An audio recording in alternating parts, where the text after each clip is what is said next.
Kritikal karon ang usa ka babae human kini gipusil sa iyang kaugalingong bana sa Valencia City, Bukidnon. Human niini gi-hostage ang ilang kaugalingong minor de edad nga anak. Usa ka hostage drama ang natigayon sa barangay Mailag, Valencia City sa Bukidnon pasado alas 12 sa udto adtong Huwebes. Ang suspect usa ka 37 anyos nga lalaki kinsa amahan sab sa minor de edad nga biktima. Sigon sa mga responding kapulisan, nga adunay panaglalis ang suspect ug asawa niini nga usa ka maestra nga misangpod sa pagpang-hostage sa ilang anak nga lalaki.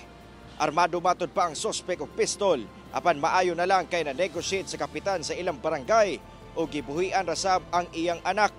Mibalik kuno sulod sa ilang balay ang asawa niini ug ang kapitan sa ilang barangay aron ipasurrender ang suspect og didto na kalit nga gipusil sa suspect ang iyang asawa punting sa ulo. Pagkahuman sa krimen, midagan kuno ang suspect pasulod sa ilang kwarto ug daw nagpusil sab sa kaugalingon.